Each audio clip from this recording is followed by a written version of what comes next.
Assalamualaikum warahmatullahi wabarakatuh. Di sini kami dari kelompok 7 kelas IKMA akan menjelaskan materi mengenai uji ANOVA. Materi pembelajaran tersebut merupakan tugas daripada mata kuliah Manajemen dan Analisis Data. Adapun anggota kelompok kami terdiri dari Kopa Musbah, Zilfadila, Oktarina Amanda, Muti Adinilah, Ajeng Putri Aryanda, dan Feni Agustia. Pertama-tama saya akan menjelaskan mengenai definisi ANOVA. ANOVA merupakan singkatan dari Analysis of Variance. Analisis of varian adalah salah satu uji komparatif yang digunakan untuk menguji perbedaan mean atau rata-rata data lebih dari dua kelompok. Berbeda dengan independent sample t-test yang hanya bisa menguji perbedaan rata dari dua kelompok saja, uji ANOVA juga merupakan bentuk khusus dari analisis statistik yang banyak digunakan dalam penelitian eksperimen. Selanjutnya mengenai prinsip uji ANOVA. Yang pertama, melakukan variabilitas data menjadi dua sumber variasi. Kemudian variasi dalam kelompok atau within error dan variasi antar kelompok between group column.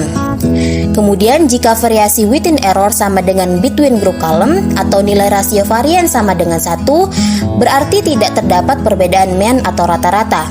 Sebaliknya, jika nilai rasio tidak sama dengan 1, maka terdapat perbedaan mean atau rata-rata.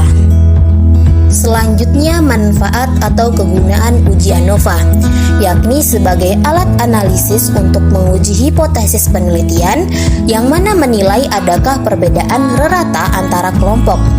Kemudian digunakan pada penelitian eksperimen di mana terdapat beberapa perlakuan, menguji apakah ada perbedaan bermakna antar perlakuan tersebut. Selanjutnya, asumsi atau syarat uji ANOVA. Yang pertama, varian homogen atau sama antara variabel numerik dan kategorik. Yang kedua, sampel atau kelompok bersifat independen. Yang ketiga, data berdistribusi normal. Dan yang keempat, jika p-value kurang dari alfa, maka H0 ditolak. Dan jika p-value lebih dari alfa, maka H0 gagal ditolak atau diterima. Selanjutnya mengenai jenis uji ANOVA. Terdapat dua jenis uji ANOVA, yaitu ANOVA one way dan ANOVA two way. Pada ANOVA one way didasarkan pada pengamatan satu kriteria atau satu faktor yang menimbulkan variasi. Dan pada ANOVA one way, variabel independen dan variabel dependen jumlahnya 1. Sedangkan ANOVA two way didasarkan pada pengamatan lebih dari atau sama dengan dua kriteria atau dua faktor yang menimbulkan varians. Dan pada ANOVA two way, variabel independen ada 2, sedangkan variabel dependen ada 1. Selanjutnya penjelasan mengenai langkah-langkah uji ANOVA one way dengan SPSS. Yang pertama, buatlah variabel data yakni variabel dependen dan variabel independen, kemudian masukkan data yang ada pada Windows Data View, kemudian analisis dengan memilih menu Analyze, Compartments, kemudian One Way ANOVA. Selanjutnya input variabel dependen ke dalam dependent list dan input variabel independen ke dalam kolom faktor. Mengingat uji asumsi yang harus dipenuhi pada uji ANOVA yaitu uji homogenitas, maka pada menu option kita aktifkan Homogeneity of Variant Test, kemudian klik Continue. Selanjutnya klik Post Hoc, kemudian Bonfermi, kemudian Continue dan klik OK. Akan terlihat hasil pada Windows Output, terlihat 3 macam tabel, yaitu tabel homogenitas, tabel ANOVA, dan tabel Post Hoc.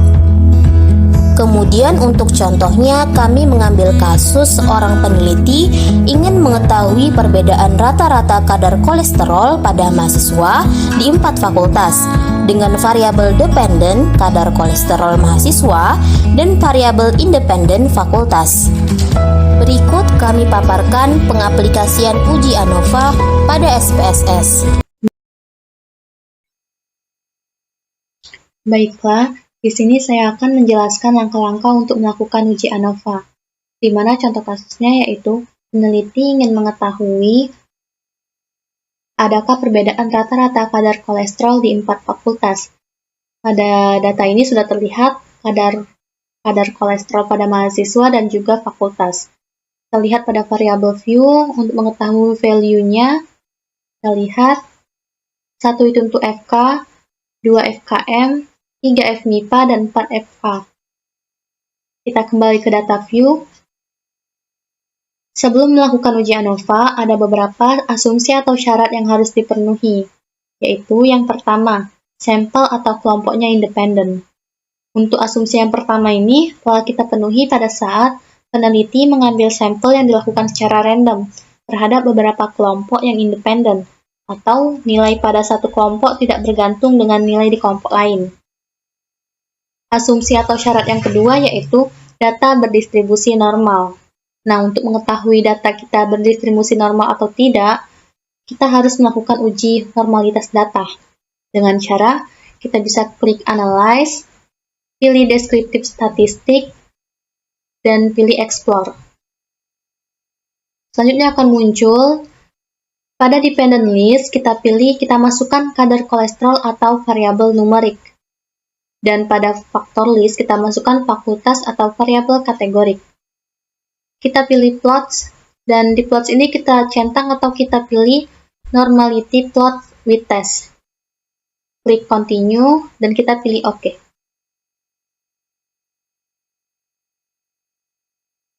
Selanjutnya akan muncul di jendela output, dan kita akan melihat test of normality. Nah, di sini bisa dilihat ada dua, yaitu Kolmogorov-Smirnov dan juga Shapiro-Wilk.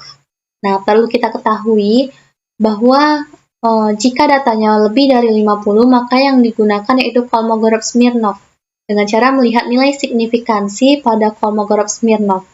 Namun, jika datanya kurang dari 50, maka yang dilihat yaitu Shapiro-Wilk dengan melihat nilai signifikansi pada Shapiro-Wilk. Nah, untuk data kita sendiri itu yang digunakan itu kurang dari 50. Jadi, kita melihat Shapiro-Wilk dengan melihat nilai signifikansinya. Di mana pada yang pertama yaitu nilai signifikansinya 0,879, yang kedua 0,849, yang ketiga 0,888, dan yang terakhir 0,395. Nah, seperti yang diketahui kan jika nilai signifikansinya lebih dari 0,05, maka data terdistribusi normal. Namun, jika nilai signifikansinya kurang dari 0,5, data tidak terdistribusi normal. Nah, nilai signifikansi dari keempat data fakultas ini, semuanya nilai signifikansinya lebih dari 0,05, sehingga data berdistribusi normal dan syarat normalitas yang kedua terpenuhi. Selanjutnya, kita akan menguji asumsi atau syarat yang ketiga, yaitu varian antar kelompok homogen. Cara ujinya yaitu dengan cara klik Analyze, kita pilih Compare Means, dan pilih One Way ANOVA. Pada Dependent List, kita masukkan kadar kolesterol atau variabel numerik, dan pada faktor kita masukkan fakultas atau variabel kategorik. Lalu di option ini kita klik, dan kita pilih atau centang deskriptif serta homogeneity of variant test. Kita klik continue dan pada post hoc kita klik, lalu di equal variances assume kita bisa pilih Bonferroni dengan signifikan level 0,05. Kita klik continue dan kita pilih OK. Selanjutnya di jendela output akan muncul dan kita bisa lihat di test of homogeneity of variance. Di jendela output ini akan memperlihatkan deskriptif tabelnya, table of homogeneity of variance, ANOVA, dan juga post hoc test. Sebelumnya kita akan melihat test of homogeneity of variance. Nah, di sini terlihat nilai signifikansinya yaitu 0,230. Jika nilai signifikansinya itu lebih dari 0,05, maka variansnya homogen. Namun, jika nilai signifikansinya kurang dari 0,05, maka varians tidak homogen.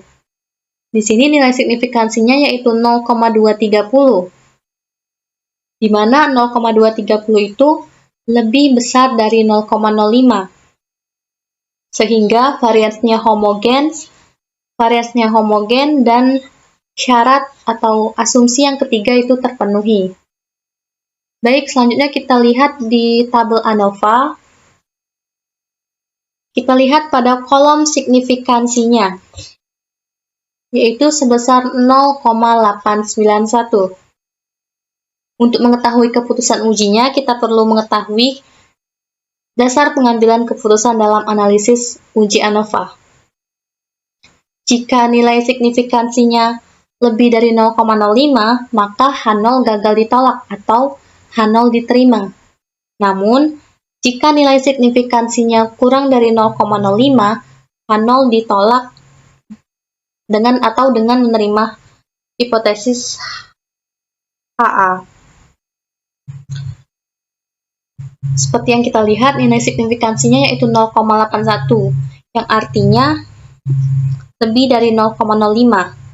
Maka keputusan uji yang dapat diambil yaitu H0 gagal ditolak atau H0 diterima dengan kesimpulan tidak ada perbedaan rata-rata kadar kolesterol mahasiswa di tiap fakultas. Selanjutnya, setelah diketahui tidak ada perbedaan, kita bisa melihat post hoc testnya. Di mana di sini diketahui nilai signifikansinya setiap fakultas ini terdiri dari lebih dari 0,05. Maka sudah diketahui lebih dari 0,05 itu H0-nya gagal ditolak atau H0 diterima dengan kesimpulan tidak ada perbedaan antara rata-rata kadar kolesterol mahasiswa pada tiap fakultas atau pada 4 fakultas itu. Baik, sekian penjelasan dari saya. Saya ucapkan terima kasih dan saya mohon maaf apabila terdapat kesalahan.